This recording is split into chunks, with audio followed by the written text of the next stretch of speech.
संत रामपाल जी महाराज का सत्संग। सद्गुरु रामपाल जी भगवान का सत्संग। पहलो बाई की नसीहत जीने की राह। पहलो बाई की नसीहत। एक राजा ने पहलो बाई के ज्ञान विचार सुने, बहुत प्रभावित हुआ। उस राजा की 3 रानियां थीं। राजा ने अपनी रानियों को पहलो बाई के विषय में बताया। राजा ने कई बार पहलो बाई भक्तजन की अपनी रानियों के सामने प्रशंसा की। अपने पति के मुख से अन्य स्त्री की प्रशंसा सुनकर रानियों को अच्छा नहीं लगा, परंतु कुछ बोल नहीं सकी। उन्होंने भक्तमती पहलो बाई को देखने की इच्छा व्यक्त की। राजा ने पहलो बाई को अपने घर पर सत्संग करने के लिए कहा तो पहलो बाई ने सत्संग की तिथि तथा समय राजा को बता दिया। सत्संग के दिन रानियों ने अति सुंदर तथा कीमती वस्त्र पहने तथा सब आभूषण पहने। अपनी सुंदरता दिखाने के लिए कोई कसर नहीं छोड़ी। रानियों ने सोचा था कि पहलो बहुत सुंदर होगी। भक्तमती पहलो राजा के घर आई। उसने खद्दर का मैला सा वस्त्र धारण कर रखा था। हाथ में माला थी, चेहरे का रंग भी साफ नहीं था। भक्तमती पहलो को देखकर तीनों रानियां खिलखिलाकर हंसने लगी और बोली कि यह वो पहलो, हमने तो सोचा था कि बहुत सुंदर होगी।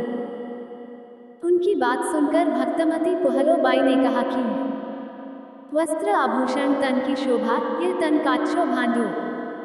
भक्ति बिना बनोगी कुतिया, राम भजो न रांडो। भावार्थ, सुंदर वस्त्र तथा आभूषण शरीर की शोभा बढ़ाते हैं। यह शरीर नाशवान है, जैसे कच्चा घड़ा होता है। यह शरीर क्षण भंगुर है। न जाने किस कारण से, किस आयु में और कब कष्ट हो जाए।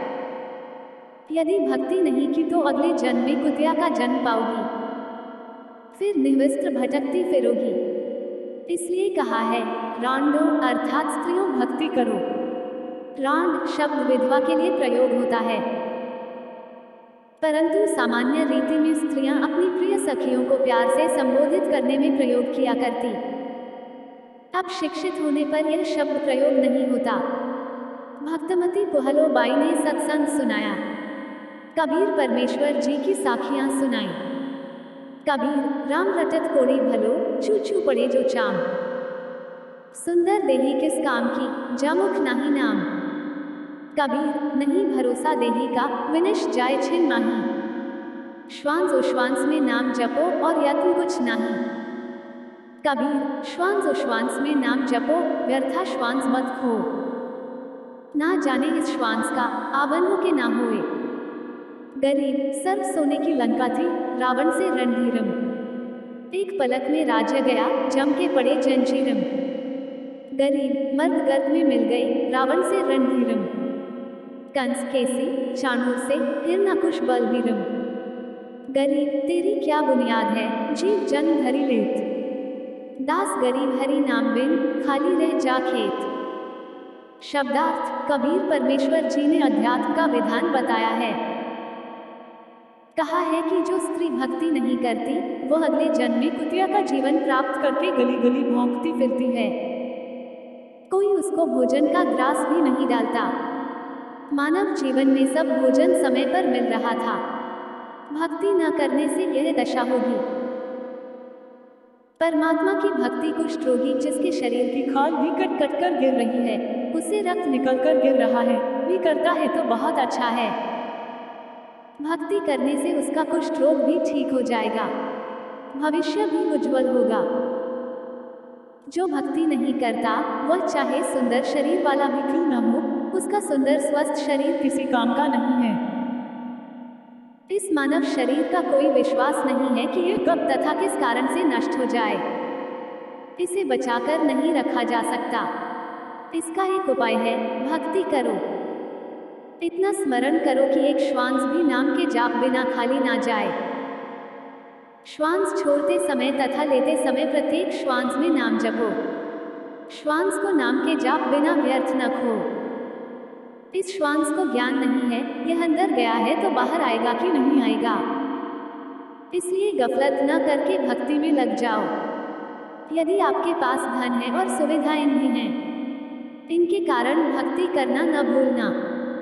श्रीलंका के राजा रावण के पास अत्यधिक धन था। उसने स्वर्ण के मकान बना रखे थे और स्वयं भी योद्धा था। परंतु श्री रामचंद्र के साथ युद्ध हुआ, मारा भी गया और स्वर्ण भी लूट लिया गया, राज्य भी गया। यह सब एक पलक में हो गया, यानी राम जी के तीर से मारा गया। कुछ ही समय में सब कुछ नष्ट हो गया तथा यम के दूत यानी मृत्यु देवता के नौकर उस रावण को जंजीरों में बांध कर ले गए, नरक में डाला गया। रावण जैसे मर्दानी शूरवीर मिट्टी में मिल गए तथा मथुरा का राजा कंस, उसका प्रसिद्ध पहलवान चाणू, कंस का नौकर केशी रूपधारी राक्षस तथा हिरण्यकशिपु जैसे बलवान भी भक्ति बिना जीवन व्यर्थ कर गए। हे सामान्य प्राणी, तेरी क्या बुनियाद है, यानी तू किस आधार से बचेगा? तू कर्मों के अनुसार भिन्न भिन्न जीवों के शरीर धारण कर लेता है।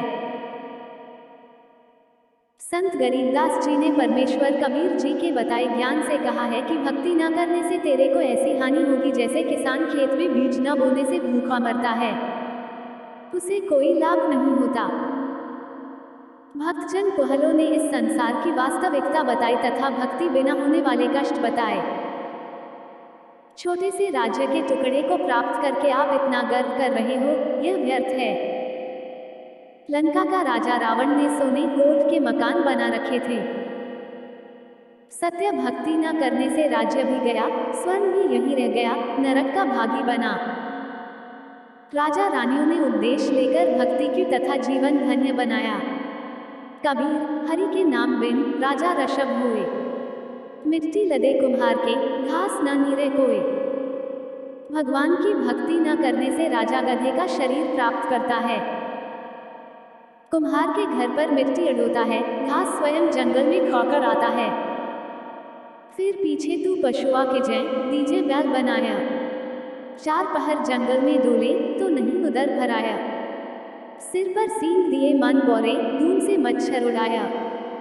कांधा जुआ जोता कुआ, कोंडों का भूस खाया। भावार्थ, गधे का शरीर पूरा करके वह प्राणी बैल की योनि प्राप्त करता है। मानव शरीर में जीव को कितनी सुविधाएं प्राप्त थी। भूख लगते ही खाना खाओ, दूध पियो, चाय पियो, प्यास लगे तो पानी पी लो। भक्ति न करने से वही प्राणी बैल बनकर सुबह से शाम तक चार पहर अर्थात 12 घंटे तक जंगल में फिरता है, हल में जोता जाता है। दिन में केवल 2 बार आहार बैल को खिलाया जाता है, दोपहर 12 बजे तथा रात्रि में। परंतु बैल को बीच में भूख लगी है और चारों ओर चारा भी पड़ा होता है, लेकिन खा नहीं सकता। हाली उसको घास नहीं खाने देता, पानी भी समय पर दिन में 2 या 3 बार पिलाया जाता है। सिर पर सींग तथा एक दुम पूंछ लगे होंगे। जब मानव शरीर में था तब वह जीव कूलर पंखे तथा सी कमरों में रहता था। अब एक दुम है, इसको चाहे कूलर की जगह चाहे पंखे की जगह प्रयोग करो, उसी से मच्छर उड़ाता है। सत्संग में यह भी बताया गया कि घर में कलह का कारण परमात्मा के विधान को न समझकर संसार के भाव में चलना है। घर का कोई सदस्य घर में हानि नहीं करना चाहता। किसी कारण से हानि हो जाती है तो उसको लेकर कलह नहीं करनी चाहिए। जो हानि होनी थी वह तो हो चुकी है, वह तो ठीक होनी नहीं। व्यर्थ की कलह करना समझदारी नहीं है। जिससे गलती से कोई हानि हो जाती है तो उसे कहना चाहिए, हे बेटा बेटी, माता पिता या सास बहू, यह जो हो गया यह अपने भाग्य में नहीं था, आपने जानबूझकर तो किया नहीं है। इस बात से घर में शांति कायम रहती है। कलह में काल निवास करता है। भूत प्रेतों का उस घर में डेरा होता है। जो कलह नहीं करते वे सुख से बसते हैं। जिस घर में परमात्मा की भक्ति आरती स्तुति ज्योति यज्ञ होती है, उस घर में देवताओं का निवास होता है। सत्संग सुनकर सब अपने अपने घर चली गई। सत्संग दिन के 12 बजे से 02 बजे तक हुआ था। पुत्रवधू को पता नहीं था कि सासू मां सत्संग में गई थी।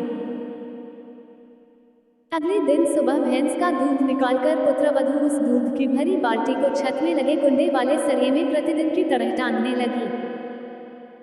उसे लगा कि बाल्टी टंग गई, परंतु सरिये के उल्टी ओर बाल्टी का कड़ा लगा था। पुत्रवधू ने सोचा कि ठीक लगा है और बाल्टी छोड़ दी। बाल्टी पृथ्वी पर गिर गई। दूध बिखर गया। आवाज सुनकर भतेरी आई और पुत्रवधू दूध की बजाय सासू माँ की ओर मायूसी से देख रही थी। बोलना उचित नहीं समझा, क्योंकि पुत्रवधू को पता था कि सासू माँ किसी भी सफाई के वचन नहीं सुनती थी। सोच रही थी कि आज का सारा दिन कलह में जाएगा। शाम को पति आएगा, उससे भी पिटाई करवाएगी। हे परमात्मा, यह कौन बनी? ऐसी गलती तो कभी नहीं हुई थी। हे सतगुरु, कुछ तो दया करो। मैं तो आपकी भक्ति भी भूलने को हो रही हूँ। मुझे तो सारा दिन सासू माँ के श्लोक याद रहते हैं। भतेरी बोली, बेटी, जो होना था वो हो गया। आज हमारे भाग्य में दूध है नहीं, चिंता ना कर। इस दूध को ऊपर से हाथों से बाल्टी में डालकर भैंस को पिला दे। यह कहकर जो नाम दीक्षाली थी, उसका जाप करने लग गई। पुत्रवधू को अपने कानों पर विश्वास नहीं हो रहा था। सोच रही थी कि माताजी आज पता नहीं कौन सा स्टेशन, रेडियो आकाशवाणी पकड़ गई। ये शीतल वचन भतेरी की बोरी बारदाना में नहीं थे, इसमें खल भरी थी। आसपास से निकलती थी, तब भी बड़बड़ की झड़ निकलती थी। पुत्रवधू का नाम निशा था। वह सोच रही थी कि निशा, आज निशा रात्रि में तेरी बुरी होगी दशा। निशा की सोच थी कि पति को बताएगी। वह माता की बात सुनकर मेरी कुछ नहीं सुनता, अच्छी बुरी कहेगा, सारा दिन और रात्रि रोने में जाएगी।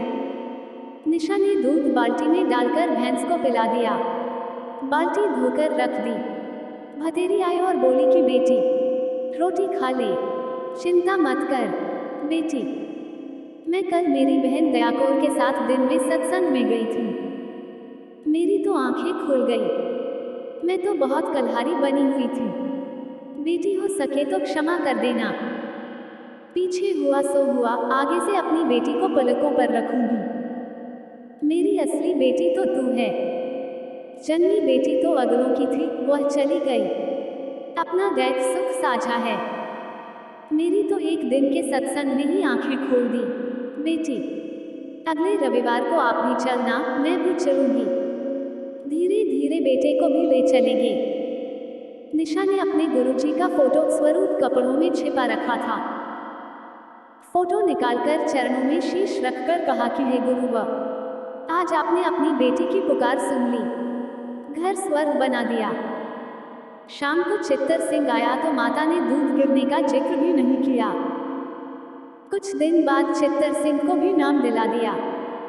कुछ समय पश्चात निशा के गुरुजी आ गए। निशा ने बताया कि गुरुजी, मेरी सासू माँ बहुत अच्छी हैं। इसने भी गुरु का नाम ले लिया है। भतेरी ने कहा, महाराज जी, निशा ने कभी नहीं बताया कि इसने दीक्षा ले रखी है। यह मेरी कलह से डरती होगी। अब बताया है जब मैंने नाम ले लिया। अच्छा किया इसने, यदि पहले बता देती तो मैं और अधिक ढकी करती और पाप की भागी बनती। निशा के गुरुजी ने कहा, माई भतेरी, आप तो आसमान से गिरी और खजूर में अटकी हो, क्योंकि आपकी दीक्षा शास्त्रानुकूल नहीं है। सत्य साधना बिना मोक्ष नहीं हो सकता। जैसे रोग की सही औषधि खाने से ही रोग से मोक्ष मिलता है, इसी प्रकार सत्य साधना करने से जन्म मरण के रोग से मुक्ति मिलती है। निशा ने सोचा कि सासू माँ नाराज ना हो जाए, इसलिए बीच में ही बोल उठी कि गुरुजी, सुना है आपने नई पुस्तक लिखी है, वह संगत ने छपवाई है, क्या आपके पास है? गुरुजी बोले, हे बेटी, आपको देने के लिए आया हूँ। यह कहकर गुरुजी दूसरे कक्ष में गए जिसमें ठहरे थे। उसमें थैला रखा था। निशा भी साथ साथ गई और बोली, गुरुदेव, भिरण के छत्ते को मत छेड़ो, मुश्किल से शांत हुआ है। गुरुजी बोले, हे बेटी, अब तेरी सास जी की पूरी रुचि भक्ति में है, अब यह मानेगी। गुरुजी 3 दिन रुके, तत्व ज्ञान समझाया। भतेरी ने भी गुरु बदल दिया और अपना कल्याण करवाया। सत्संग से घर स्वर्ग बन गया। चारों ओर शांति हो गई। जहां गाली गलौज के सारा दिन गोले छूटते थे, अब उस घर में परमात्मा के ज्ञान की गंगा बहने लगी। भक्तमती निशा के गुरु जी परमेश्वर कबीर जी थे, जो अन्य देश में सत्य भक्ति प्रचार करने के लिए घूमते फिरते थे। उन्होंने बताया कि किस प्रभु की भक्ति करनी चाहिए। पढ़े इसी पुस्तक में। निष्कर्ष, परमेश्वर कबीर जी ने बताया है कि मन नेकी कर ले, 2 दिन का मेहमान टेक। मात पिता तेरा कुटुंब कबीला, कोई दिन का रल मिल का मेला। अंत समय उठ चले अकेला, तज माया मंडान। एक, कहाँ से आया, कहाँ जाएगा, तन छूटे तब कहाँ समाएगा। आखिर तुझको कौन कहेगा, गुरु बिन आत्मज्ञान। 2, कौन तुम्हारा सच्चा साईं, झूठी है कि सकल सगाई। चलने से पहले सोच ले भाई, कहाँ करेगा विश्राम। 3, रहट माल पनघट ज्यों भरिता, आवत जात भरे कररिता। जुगन जुगन तू मरता जीता, करवा ले रे कल्याण। 4, लख 84 की सहस्रासा, ऊंच नीच घर लेता बासा। कह कबीर सब मिटाऊं, कर मेरी पहचान। 5, भावार्थ, परमेश्वर कबीर जी ने अपने मन को संबोधित करके हम प्राणियों को सतर्क किया है कि इस संसार में 2 दिन का यानी थोड़े समय का मेहमान है। इस थोड़े से मानव जीवन में आत्मज्ञान के अभाव से अनेकों पाप इकट्ठे करके अनमोल मानव जीवन नष्ट कर जाता है। धन कमाने की विधि तो संसार के व्यक्ति बता सकते हैं, परंतु गुरुदेव जी के बिना आत्मज्ञान यानी जीव कहाँ से आया। मनुष्य जीव का मूल उद्देश्य क्या है। सद्गुरु धारण किए बिना यानी दीक्षा लिए बिना जीव का मानव जन्म नष्ट हो जाता है। यह बात गुरु जी के बिना कोई नहीं बताएगा। चाहे पृथ्वी का राजा भी बन जा, परंतु भविष्य में पशु जन्म मिलेगा। जन्म मरण का चक्र गुरु जी के ज्ञान व दीक्षा मंत्र नाम बिना समाप्त नहीं हो सकता। जब तक जन्म मरण का चक्र समाप्त नहीं होता तो बताया है कि यह जीवन हरहट का क्वां लोई, या गल बंधा है सब कोई। कीड़ी कुंज और अवतारा, हरहट डोर बंधे कई बारा। भावार्थ, जैसे रहट के कुएं में लोहे की चक्री लगी होती है, उसके ऊपर बाल्टी बेल्ट की जाती है। पहले बैल या ऊंट से चलाते थे, जैसे कोल्हू बैल ऊंट से चलाते हैं। पहले अधिक चलाते थे, रहट की बाल्टी नीचे कुएं से पानी भरकर लाती है, ऊपर खाली हो जाती है। यह चक्र सदा चलता रहता है। इसी प्रकार पृथ्वी रूपी कुएं से पाप तथा पुण्यों की बाल्टी भरी ऊपर स्वर्ग नरक में खाली की। इस प्रकार जन्म मरण के चक्र में जीव सदा रहता है। ऊपर के शब्द में यही समझाया है कि संसार में परिवार धन सब त्याग कर एक दिन अकेला चला जाएगा, फिर कहीं अन्य स्थान पर जन्म लेकर यही क्रिया करके चला जाएगा। यदि आप घर से किसी अन्य शहर में जाते हैं तो जाने से पहले निश्चित करते हो कि वहां जाएंगे, उसके बाद कहां विश्राम करेंगे। परंतु संसार छोड़कर जाते हो तो कभी विचार नहीं करते कि कहां विश्राम करोगे। हे जीव, 84 लाख प्रकार के प्राणियों के शरीरों में प्रताड़ना सहन करता है। मरता जीता नए प्राणी का जीवन प्राप्त करता है। कभी राजा बनकर उच्च बन जाता है, कभी कंगाल बनकर नीच कहलाता है। परमात्मा कबीर जी समझा रहे हैं कि हे प्राणी, तू मेरे को पहचान, मैं समर्थ परमात्मा हूँ। मैं तेरा जन्म मरण का सर्व झंझट समाप्त कर दूंगा। शब्द नाम 2, नाम सुमले सुकर्म कर ले, कौन जाने कल की खबर नहीं पल की टेक। कोड़ी 2 माया जोड़ी बात करे छल की, पाप पुण्य की बांधी पोटरिया कैसे हुए हल्की। 1, मात पिता परिवार भाई बंधु त्रिरिया मतलब की, चलती बरियां कोई ना साथी या माटी जंगल की। 2, तारों बीच चंद्रमा ज्यों झल गई, तेरी महिमा झला झलकी। बने कुकरा विष्टा खावे, अब बात करें बल की। 3, ये संसार रंग का सपना ओस बूंद जल की, सतनाम बिना सबई साधना गारा दलदल की। 4, अंत समय जब चले अकेला आंसू नैन भल की, कह कबीर गह शरण मेरी हो रक्षा जल थल की। 5। भावार्थ परमात्मा कबीर जी ने बताया है कि हे भोले मानव स्त्री पुरुष, परमात्मा का नाम जाप कर तथा शुभ कर्म कर। पता नहीं कल यानी भविष्य में क्या दुर्घटना हो जाएगी, एक पल का भी ज्ञान नहीं है। धन का संग्रह छल कपट किए बिना होगा ही नहीं, जिसमें से कुछ धर्म पर भी खर्च कर देता है। इस प्रकार पाप तथा पुण्य की दो गठरी बांध ली, ये कैसे हल्की होंगी? पाप नरक में, पुण्य स्वर्ग में। माता पिता भाई पत्नी आदि आदि परिजन अपने अपने मतलब की बातें सोचते हैं। पूर्व जन्मों के कारण परिवार रूप में जुड़े हैं। जिसका समय पूरा हो जाएगा, संस्कार समाप्त होता जाएगा, वह तुरंत परिवार छोड़कर चला जाएगा। जैसे रेल में डिब्बा भरा होता है, जिसने जहां जहां की टिकट ले रखी है वहां वहां उतरकर चले जाते हैं। यह परिवार रेल के डिब्बे की तरह है। मृत्यु के उपरांत यह शरीर मिट्टी हो जाता है। उस समय तेरा कोई परिवार का सदस्य साथी नहीं होगा।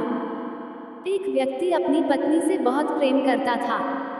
वृद्ध हुआ तो उसकी मृत्यु निकट थी। उसने अपनी पत्नी से कहा कि आप मेरे साथ चलोगी। वह तुरंत मना कर गई कि ना, मैं ना मरूं तेरे साथ, तेरे ते 3 साल छोटी सी। वृद्ध को उस दिन सदमा हो गया। उसने उससे बात करना भी बंद कर दिया। निकट आए तो मुंह मोड़ ले, बोले कुछ नहीं। 60 वर्ष के साथ में उस वृद्ध को पहली बार एहसास हुआ कि कोई किसी का नहीं है। हे मानव, पूर्व जन्म के जप तप तथा धर्म संस्कार से वर्तमान में मंत्री, प्रधानमंत्री या उच्च अधिकारी बनकर ऐसे सुशोभित हो रहा है जैसे रात्रि में तारों के मध्य में चांद की शोभा होती है। यदि सत्संग विचार नहीं सुने तो आत्मज्ञान के बिना परमात्मा की भक्ति न करके भविष्य के जन्म में कुत्ता बनकर बिष्टा गोबर टट्टी खाएगा। अब तू अपने बल यानी शारीरिक शक्ति, पद की ताकत की बातें करता है, फिर पशु बनकर महान कष्ट उठाएगा। नर से फिर पशुवा की जय, गधा बैल बनाई। 56 भोग कहाँ मन बोरे, कुरड़ी चरने जाई। शब्दार्थ जो मनुष्य स्त्री पुरुष सत्य भक्ति शास्त्र अनुसार गुरु से दीक्षा लेकर नहीं करता, वह मृत्यु के पश्चात पशु जीवन प्राप्त करता है। वह गधे या बैल के शरीर प्राप्त करता है, में स्वादिष्ट भोजन खाता था। गधा बनने के पश्चात अच्छा खाना नहीं मिलता। गधे का शरीर धारण करके जंगल में कूड़े के ढेर से गंदा भोजन व घास खाता है। इसलिए भक्ति करो हे मानव। संसार में तेरा जीवन ऐसे है जैसे सुबह उसके जल की बूंदें घास पर चमक रही होती हैं, जो कुछ समय में समाप्त हो जाती हैं। इसलिए पूर्ण सतगुरु से सतनाम यानी सच्चे नाम जाप मंत्र लेकर भक्ति करके जीव का कल्याण करा ले। सच्चे शास्त्रानुकूल भक्ति मंत्र के अतिरिक्त सब शास्त्र विरुद्ध साधना तो दलदल की गारा के समान है, निकालने की बजाय दुगना फंसाती है। वह साधना परमेश्वर कबीर जी के पास थी तथा कुछ संतों को भी परमेश्वर कबीर जी ने बताई थी, परंतु उनको अन्य को बताने को मना किया था। वर्तमान में सन 1997 से मुझ दास रामपाल के पास है। आओ दीक्षा लो और अपना तथा अपने परिवार का जीवन सफल बनाएं। उपरोक्त सत्संग वचनों से निष्कर्ष निकलता है कि यदि सत्संग के विचार सुनने को मिल जाएं तो घर स्वर्ग बन जाता है, उसके बिना नरक सा जीवन जीना पड़ता है। इस प्रकार विश्व उद्धार संभव है। सब प्रेम प्यार से जीवन यापन करके मोक्ष प्राप्त कर सकते हैं, यह अति अनिवार्य है। हरलाल जाट की कथा, जीने की राह। स्टोरी हरलाल जाट, हिंदी। गांव बेरी, जिला झज्जर, प्रांत हरियाणा में एक हरलाल नाम का जाट किसान था जो धार्मिक प्रवृत्ति का था। उसका सर्व परिवार धार्मिक विचारों वाला था। भगवा वेश में एक व्यक्ति गांव बेरी की चौपाल में रुका। उसने कुछ दिन सत्संग किया। भक्त हरलाल जी ने उनका परिचय पूछा तो पता चला कि उसके घर पर कोई नहीं है। माता पिता बचपन में चल बसे थे, भक्ति के लिए घर छोड़ा है। भक्त हरलाल जी ने निवेदन किया कि आप हमारे घर पर रहो, हमें संत की सेवा मिलेगी। आपको भक्ति का पूरा समय मिलेगा। भगवा वेशधारी ने हाँ कर दी। भक्त हरलाल जी के 2 मकान थे। एक में स्त्रियां रहती थीं, दूसरा कुछ दूरी पर था जिसमें पशु बांधते थे तथा पुरुष सदस्य रहते थे जिसे घेर या पौली कहते हैं। इस पौली के ऊपर एक चौबारा था। उसमें उस ट्रक या कैंटर आदि से भाड़े पर माल एक मंडी से दूसरी मंडी में लाते ले जाते हैं। सन 1750 के आसपास का समय था, जब बैलगाड़ियों द्वारा शक्कर, बूरा, चावल, गेहूं, ज्वार, गुड़, बाजरा, गवार आदि को भाड़े पर अलोते थे। बेरी से नजफगढ़ की मंडी का रास्ता गांव छुड़ानी से होकर जाता था। श्री हरलाल जी का एक बैल गोरे रंग का था जो कामचोर था। गाड़ी में चलते चलते कुछ देर बाद बैठ जाता। उसको डंडों से मारपीट करके उठाया जाता। कुछ दूरी पर फिर बैठ जाता। यह सिलसिला चलता रहा। एक दिन गर्मियों के मौसम में सुबह के लगभग 4 बजे श्री हरलाल जी नजफगढ़ की मंडी से गाड़ी भरकर लौट रहा था। गांव छुड़ानी के पास एक कुएं से कुछ दूरी पर वह बैल बैठ गया। हरलाल जी उसको डंडा मारने लगा। उस कुएं पर गांव छुड़ानी के संत गरीबदास जी स्नान कर रहे थे। उन्होंने कहा कि हे हरलाल, मत मार, गऊ का जाया है। संत गरीबदास जी जाट किसान थे। साधारण वेशभूषा जो हरियाणा की थी, धोती कुर्ता पहनते थे। हरलाल जी बोले, भाई, इसने मेरा खून पी राख्या है। आधा मील चलता है, बैठ जाता है। संत गरीबदास जी उस बैल के पास गए और उसके कान में कुछ बोला। उसी समय वह गोरा बैल तुरंत खड़ा हो गया। संत गरीबदास जी बोले, अब यह बैल ठीक चलेगा। श्री हरलाल जी को विश्वास नहीं हुआ। गाड़ी लेकर चल पड़ा। वह गोरा बैल दूसरे बैल से भी तेज गति से चलने लगा। छुड़ानी गांव से बेरी तक बैठा भी नहीं तो श्री हरलाल जी के आश्चर्य तथा खुशी का ठिकाना नहीं रहा। उसने घर पर अपने परिवार वालों से बताया तो उनको भी यकीन नहीं हो रहा था। उसके पश्चात हरलाल जाट गांव छुड़ानी में गया। उससे गलती यह लगी थी कि उसने उस स्नान करने वाले का नाम नहीं पूछा था। उल्टे पांव गांव छुड़ानी को चल पड़ा। विचार किया था कि शायद प्रतिदिन उसी समय स्नान करने आता होगा, इसलिए सुबह 4 बजे उसी कुएं पर पहुंचा तो संत गरीबदास जी ने पूछा कि हे हरलाल भाई, उस बैल के बारे में जानने आए हो क्या? हरलाल जी ने कहा कि आपसे कुछ नहीं छुपा है। मैं आपसे यही जानने आया हूं कि आपने क्या जादू कर दिया। वह बैल तो दूसरे से भी तेज चलता है। संत गरीबदास जी ने पूछा कि यह बता, आपके चौबारे में एक साधु रहता था, उसका क्या हाल है? मैं एक दिन उससे मिलकर आया था। उस दिन आप गाड़ी लेकर कहीं गए हुए थे। हरलाल जी ने बताया कि वह तो 4 वर्ष पहले चोला त्याग गया। उसकी यादगार मंडी भी बना रखी है। संत गरीबदास जी ने कहा कि यह गोरा बैल वही पाखंडी बाबा है। मैंने उससे ज्ञान चर्चा की थी। उसको समझाया था कि आपकी भक्ति गलत है। आप भक्ति भी नहीं करते हो, खाते हो और सो जाते हो। परमात्मा के दरबार में जब लेखा होगा तब आपको पता चलेगा। जो खा रहे हो यह देना पड़ेगा। गरीब नर से फिर पशुवा की जाए, गधा बैल बनाया। 56 भोग कहाँ मन बोरे, कुरड़ी चरने जाए। गरीब, तुमने उस दरगाह का महल ना देखा, धर्मराज के तिल तिल का लेखा। परंतु वह नाराज हो गया और बोला, तू गृहस्थी है, मैं बाल ब्रह्मचारी हूं। आप जाइए। एक साधु को शिक्षा देने आया है। कबीर, राम नाम से खिज मरे, कुश्ती हो गल जाए। शुका होकर जन्म ले, नाक डूबता खाए। भावार्थ, कबीर जी ने कहा है कि अभिमानी व्यक्ति राम नाम की चर्चा से खिंच जाता है, फिर कोढ़ कुष्ठ रोग लगकर गलकर मर जाता है। अगला जन्म सुअ का प्राप्त करके गंध खाता है। सुअ की नाक भी गंध में डूबी रहती है। इस प्रकार का कष्ट वह प्राणी उठाता है जो भक्ति नहीं करता या नकली संत बनकर जनता में फोकट महिमा बनाता है। हे हरलाल, मैंने उसके कान में बताया था कि वह दिन याद कर, मैंने क्या कहा था, आप माने नहीं थे। हे जीव, आपको इस किसान का कर्ज उतारना पड़ेगा। लठ खाकर उतार, चाहे राजी खुशी उतार, वैसे पीछा नहीं छूटेगा। उस बैल शरीरधारी नकली बाबा के बात समझ में आ गई है।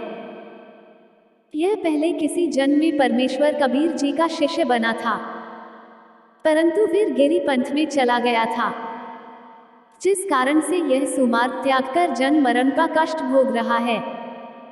अब यह कभी नहीं बैठेगा। हरलाल जी गरीबदास जी के चरणों में गिर गए और कहा कि हे संत महाराज, मुझे अपना शिष्य बना लो। मैं तो घर बार त्याग कर आपके साथ रहूंगा। मेरी तो आंखें खुल गई। भक्ति बिना जीव कितना कष्ट उठाता है। संत गरीबदास जी ने यह वाणी बोली। गरीब गाड़ी बहो घर रहो, खेती करो खुशहाल, साईं सिर पर राखिए सही भगत हरलाल। भावार्थ, परमात्मा प्राप्ति के लिए घर त्यागने की आवश्यकता नहीं है। अपना खेती का कार्य तथा गाड़ी बहने ट्रांसपोर्ट का कार्य खुशी खुशी करो, घर पर रहो। परमात्मा की भक्ति जो मैं बताऊं वह करते रहो, आप सही भक्त कहलाओगे। गरीब नाम उठत नाम बैठत, नाम सोवत जाग रे, नाम खाते नाम पीते, नाम सेती लाग रे। यही प्रमाण यजुर्वेद अध्याय 40 के मंत्र 15 में है कि वायु शरीर ओम कृतु स्मर किल्वे स्मर कृतम स्मर।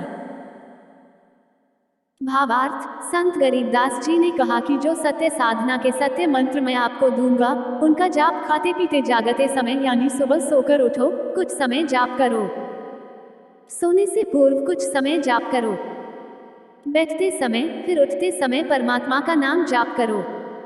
इस प्रकार घर का कार्य भी होता है, स्मरण भी। जैसे गांव में देखते हैं कि लोग सारा सारा दिन ताश खेलते हैं, हुक्के पर वक्त जाया करते हैं, राजनीति की बातें या किसी व्यक्ति की निंदा की चर्चा या शांत सिनेमा देखने में समय नष्ट करते हैं। उस समय को परमात्मा की भक्ति तथा सत्संग चर्चा सुनने में सदुपयोग करें तो मोक्ष संभव है। श्री हरलाल जाट जी दीक्षा लेकर घर आया, घर वालों को सब बात बताई। उस नकली बाबा की यादगार समाधि तोड़ फेंकी और पूरे परिवार को छुड़ाने ले गए। संत गरीबदास जी से दीक्षा दिलाई, अपना तथा अपने परिवार का कल्याण कराया। संत गरीबदास जी के आदेश से उस गोरे बैल को कभी गाड़ी या हल में नहीं जोता, उसको सब पशुओं से भिन्न कमरे में बांधकर अच्छा चारा खिलाया। संत गरीबदास जी ने बताया कि यह भक्त था, कर्म बिगड़ने से पशु बना है, इससे काम ना लें। वह बैल 5 वर्ष जिया। भक्त हरलाल जी ने उसकी भक्त मानकर सेवा की। परमात्मा कबीर जी ने अपने भूले भटके भक्त की पशु जीवन में सहायता की। उसको फिर कभी मानव जन्म मिला तो और आगे उसके भाग्य में कोई पूरा गुरु मिला तो मुक्ति है, अन्यथा फिर 84 लाख योनियों में कष्ट तैयार हैं। भक्त हरलाल की संतान बेरी में आज भी इस घटना की साक्षी हैं।